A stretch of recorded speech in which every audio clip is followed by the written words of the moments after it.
Glória a Deus. Boa noite, irmãos. Paz seja convosco, amém? Olhe para essa pessoa linda que está do seu lado e diga assim: eu amo você em Cristo Jesus. Se eu não te amar, eu não sou considerado discípulo. Isso é muito sério, né? O Senhor, Ele nos deu uma condição. Ser discípulo é se um amar aos outros, uns aos outros. E a gente às vezes quer escolher quem a gente ama. Mas seja o seu vizinho de trás, de frente, de lado, seja os irmãos aqui da frente, seja lá quem for, a gente deve olhar com amor. Porque é assim que a gente é considerado discípulo do Senhor. E que o amor do Pai inunda as nossas vidas. Que o amor do Pai vinha sobre nós. Porque o amor transforma, o amor liberta, o amor cura. É através do amor que o Senhor chega até nós e transforma a nossa vida. Não é sobre isso que eu vou pregar, mas o Senhor ardeu o meu coração aqui enquanto a gente estava orando, para falar sobre esse amor dele em nós e através de nós. Aleluia, glórias ao Senhor. Peço aos irmãos que abram suas Bíblias em Gênesis capítulo 26. Obrigada. Gênesis capítulo 26, a partir do 12.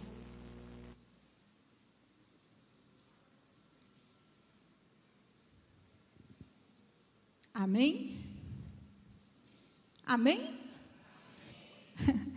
Catingueiro, quando vê um frio, né? Se encapota, fica todo assim. Eu mesmo, no calor, vocês me veem de casaco, né? Imagine nesse inverno. É luta, minha mão toda gelada, de frio. Vamos começar a ler. Gênesis 26, 12. E semeou Isaque naquela mesma terra, e colheu naquele mesmo ano 100 medidas, porque o Senhor o abençoava.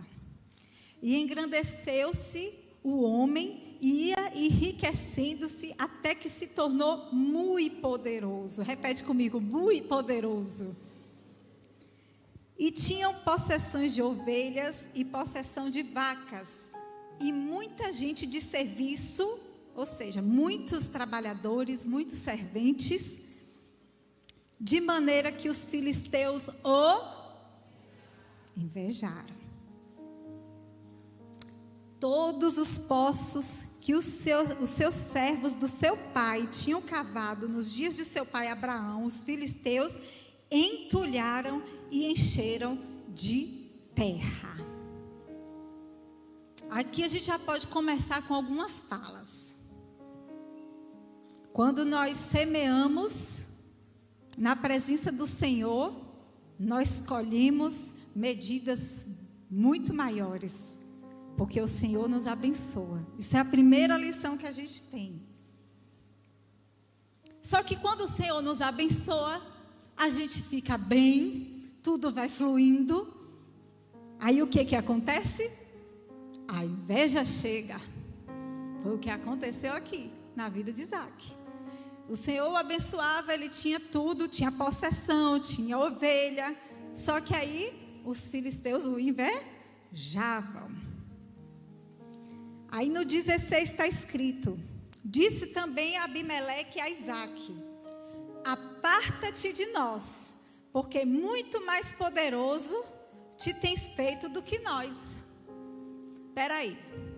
Enquanto você não tem tudo, enquanto você não está bem, as pessoas aceitam a tua presença.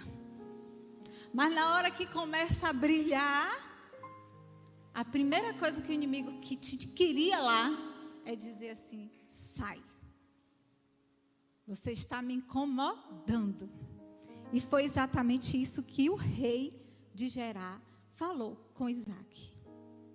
Isaque foi para esse lugar, é no sul de Israel, porque o lugar onde ele estava, que ele morava com Abraão, que era Negueb, estava tendo fome. E ele foi para lá porque ele precisava de comida, ele precisava de sustento. Mas na hora que ele estava no caminho, no início do capítulo 26, está escrito que no versículo 2 fala assim: apareceu-lhe o Senhor e disse: não vai para o Egito, habita na terra que eu te disser. Fica aí, peregrinando nesta terra, isso no verso 3, e eu serei contigo e te abençoarei. Foi bem assim. Muitas vezes a gente está caminhando, porque a gente sai de um deserto, a gente sai de uma fome, a gente sai de um desespero, mas a gente tem uma visão: eu vou para o Egito porque lá eu sei que tem comida. Eu não sei qual é o Egito que você tem buscado ir, mas o Senhor falou com ele assim: ó, fica aí, que eu vou te abençoar aí, neste lugar que eu estou te dizendo. E ele ficou em Gerar. Chegando lá, eu vou só resumir até onde a gente começou a ler. Ele foi com sua esposa, linda, né? Rebeca. É Rebeca? Me lembra aí, gente. Rebeca. Eu troco Rebeca e Raquel por causa de Gilza.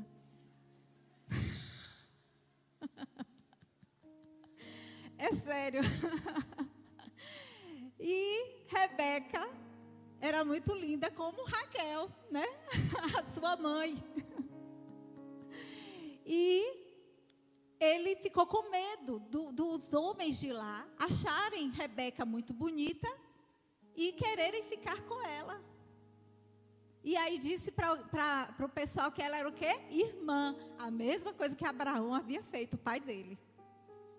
E aí, quando o rei Abimeleque soube disso, o rei ficou chateado com ele. Mas no 10 ele disse: como é que você faz isso?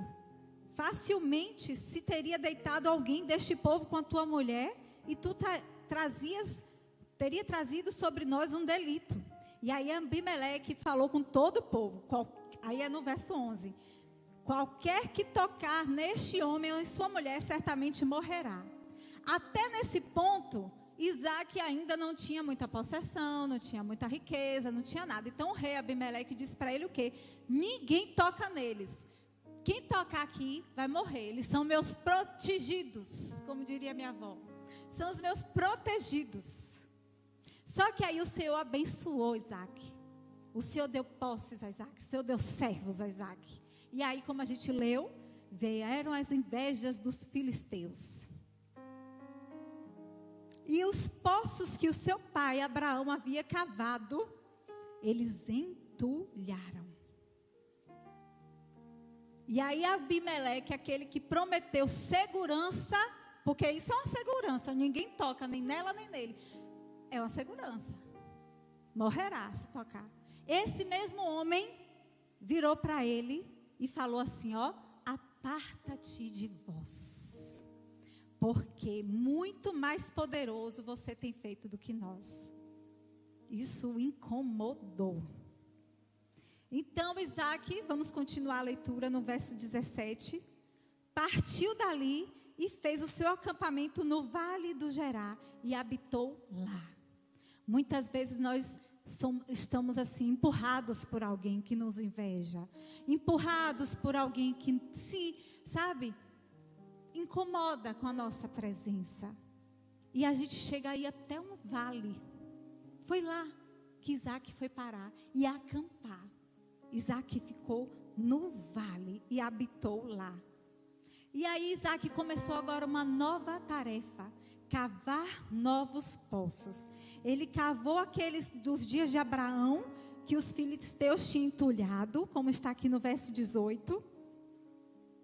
E depois ele foi cavando, deu os mesmos nomes que o pai Abraão falou, que seria chamados poços. Só que no 19 está escrito: cavaram, pois, os servos de Isaac naquele vale e acharam ali águas vivas. Isaac começou uma nova luta. Me empurraram de lá, me invejaram, mas eu vou cavar poços, eu vou trazer os poços que meu pai havia cavado e que tinham entulhado, e eu vou cavar novos, não tem problema. Só que aí os pastores que habitavam nesse vale, lá em Gerar, começaram a contender contender com os pastores de Isaac, como está no verso 20. E eles disseram assim: esta água é nossa. Por isso eles contenderam por eles, e o nome desse poço era Ezeque. Isaac, no verso 21, começou a cavar outro poço. E aí os servos também contenderam, porfiaram com ele. E aí ele deu outro nome a esse poço, Sitna. Eu não sei como é que você tem se, comportado diante dos desafios que as pessoas fazem você passar. Se você tem parado, se você tem seguido, se você tem desistido, se você tem voltado atrás. Mas Isaac aqui nos mostrou lições maravilhosas. Se você cavou um poço e alguém entulhou, vai adiante e cava outro. Se você cavou um poço e outro alguém te entulhou de novo, vai adiante e cava outro. Aí no verso 22 está escrito: e partiu dali e cavou outro poço. E nesse versículo está escrito: não porfiaram sobre ele. Por isso chamou aquele lugar de Reobote e disse: porque agora nos alargou e crescemos a nossa terra. Muitos de nós paramos, talvez no segundo poço, e deixamos de cavar mais um pouquinho e encontrar a água, a paz, a desistência dos filisteus de tanto nos entulhar. Mas Isaac continuou. E neste versículo 21, ele conseguiu não ter contenda com aquele poço. Depois subiu dali a Berseba e apareceu-lhe o Senhor naquela mesma noite e disse: eu sou o Deus de Abraão teu pai. Não temas, porque eu sou contigo e eu vou te abençoar e multiplicar a tua descendência por amor a Abraão meu servo. E ali ele edificou um altar. Sabe por que o Senhor apareceu para Isaac, dizendo não temas? Bem depois, quando ele conseguiu cavar um poço com sucesso e não ter gente contendendo. Porque tem horas que quando a gente passa tanta luta, e a gente, quando vê uma vitória, a gente até desconfia. Talvez ele já estava desconfiado. Eu consegui cavar esse poço, ninguém veio atrás de mim para me perturbar, para me entulhar. Mas Deus, que conhece o oculto e o profundo, foi lá e disse: meu filho, não temas. Eu sou contigo, eu vou te abençoar. O medo nos paralisa até na hora da vitória. A gente tem medo até na hora da vitória por conta daqueles que nos perseguem. E aí Deus chegou para ele e disse: não temas. O Senhor está nos dizendo nessa noite: eu vou te abençoar. Não temas. Agora eu quero que você vá para o verso 26 comigo. E Abimeleque veio a ele a Gerar, com Alzate, seu amigo, e Ficol, príncipe do exército. Para aí. Abimeleque foi até ele. Abimeleque foi aquele que falou assim: sai de perto de mim, não foi? Sai daqui, que você está muito abençoado.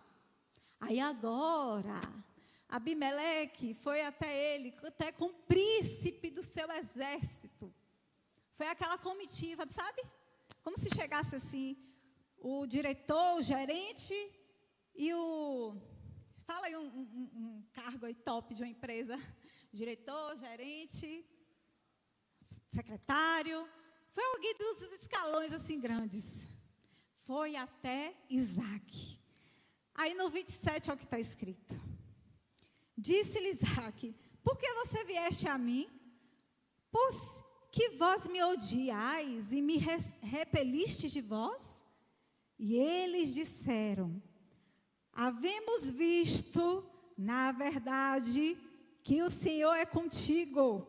Por isso dissemos: haja agora juramento entre nós e ti, fazemos uma aliança contigo. No 29, que não nos faça mal, como nós também não vamos te fazer mal, nem te tocar. E como te fizemos somente bem, te deixamos ir em paz, ou seja, eu te expulsei, mas agora ele está dizendo: eu te deixei em paz. Agora tu és bendito do Senhor. Então lhes fez um banquete e comeram e beberam. Olha isso. Sabe o que está acontecendo aqui, gente? Existia um homem que ele enfrentou a inveja dos filisteus, a rejeição de Abimeleque, a contenda entre seus pastores. São 3 coisas que antecedem a nossa vitória: inveja, rejeição, porque depois que a pessoa inveja, ela entra com a rejeição. Eu já não gosto dele, eu já não gosto dela, então eu vou fazer o quê? Rejeitar. Porque isso é uma forma de eu tirar ele de perto. Tem coisa mais dolorosa do que uma rejeição, gente? Não tem. Tem coisa mais dolorosa do que você estar com uma pessoa, a pessoa não te dá atenção, virar as costas, fingir que você não existe. Tem coisa pior? Não tem. E ele sofreu a inveja, ele sofreu a rejeição, e por conta dessa rejeição, existiram contendas entre os servos de um, servos de outro, dos pastores. Ele desistiu? Não. Isaac está nos dando uma lição poderosa. Ainda que entulhar os poços da tua parentela, ainda que entulhar os poços dos teus antecedentes, das pessoas que vieram antes de você, e você ainda tem as marcas desses entulhos, marcas das rejeições, marcas das aflições, porque se entulhou um poço, deixou de ter água, se deixou de ter água, deixou de ter produção, se deixou de ter produção, deixou de ter provisão. Ainda que você encontre aqueles poços entulhados, você vai lá e cava. Se alguém entulhar e contender com você, você passa para frente e cava outro. Se alguém de novo fizer, você cava. Porque lá na frente tem um poço cheio de água esperando a tua vida. Lá na frente tem um poço cheio de água que vai te dar provisão e que vai te aliviar. Sabe o que isso me faz lembrar? A águia. A águia faz desse jeito. A gente já viu uma história de que o único animal que se atreve contra a águia é um corvo. O corvo tem um nariz assim fino, uma ponta fina, que ele sobe na águia e ele fica assim batendo no pescoço da águia para que ela se desestabilize e caia. Mas sabe o que a águia faz? Mas qual? Ela voa, ela vai voando, porque ela sabe que em uma certa altura o corvo não aguenta o oxigênio lá de cima e assim perde o ar. E quando ele perde o ar, quem cai é o corvo. Quando ele perde o ar, quem cai é quem estava tentando bicar teu pescoço. Quando ele perde o ar, quem cai é quem estava tentando te atrasar. É quem cai é quem estava tentando te paralisar. Então o que eu quero dizer nesta noite: voa, vai para cima, não paralisa, não desiste por causa dos corvos, não desiste por causa dos filisteus que querem entulhar os teus poços. Levanta a tua cabeça e voa.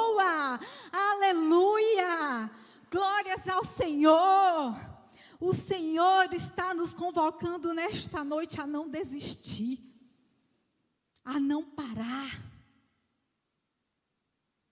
a não paralisar diante dos problemas, diante das circunstâncias, diante das dificuldades, diante das ofensas, diante das acusações, diante da inveja, diante da perseguição. O Senhor está dizendo: voa, segue adiante, e que nós não sejamos estes considerados corvos, e que nós não sejamos estes considerados filisteus que vão lá entulhar poços. E que nós sejamos aqueles, se alguém estiver cavando um poço, a gente pergunte: quer ajuda? Quer ajuda para eu cavar para você ficar mais fácil? Quer ajuda?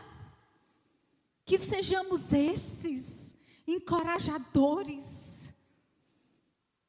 Aquele que facilita a vida do outro recebe uma recompensa espiritual na sua vida, sobrenatural.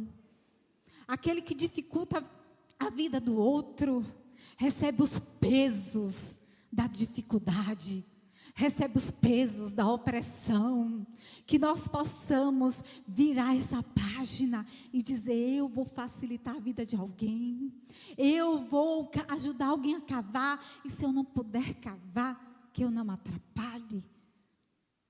Isso é muito sério. Que nós possamos aprender como Isaac a seguir fortemente o propósito que o Senhor tem para nós. Eu escrevi uma frase aqui para eu não me esquecer. A mesma força que nós usamos para ter o desejo de alcançar uma bênção, a gente tem que ter para ter resistência, para enfrentar os desafios para chegar nessa bênção. A gente tem uma força tão grande para pedir a Deus um milagre. A gente tem uma força tão grande para pedir ao Senhor uma porta aberta. Mas quando a gente encontra o desafio no caminho, a gente perde a força. A gente para. E é aquela mesma força que Isaac veio lá atrás, dizendo: eu vou cavar aqueles poços, eu vou restituir tudo. Ele não perdeu. E mesmo quando ele ganhou, ele ficou com medo de perder de novo. O Senhor parou e disse: eu sou contigo, meu filho. Eu vou te abençoar. Eu vou multiplicar a tua descendência. Mesmo que você esteja com medo, eu quero te dizer do Senhor nesta noite: Ele é contigo. Avança, não para. Oh, aleluia. Eu gostaria que os irmãos se colocassem de pé. Coloca a mão no teu coração e fala assim comigo: eu tenho a marca da promessa. Oxe, fala mais alto. Eu tenho a marca da promessa. Ah, Senhor, nós temos essa marca. E nós não vamos retroceder, Senhor. Eu não sei quem veio aqui nessa noite já cansado de ver tantos poços entulhados, já, sabe, desenganados. Mas é nessa noite que o Senhor está te ativando a dizer: prossiga, prossiga. Não fica paralisado nesse poço entulhado não, porque lá na frente tem mais. Não fica paralisado atrás de crenca, de confusão desse poço não, porque Ele tem aquele poço que é teu. Oh, se tentam destruir-me, zombando da minha fé e até clamam contra mim, querem entulhar meus poços, querem frustrar meus sonhos e me fazer desistir. Quem vai apagar o selo que há em mim? A marca da promessa que Ele me fez. E quem vai impedir? Vai com ousadia. Se decidido estou, pois quem me prometeu é fiel para cumprir.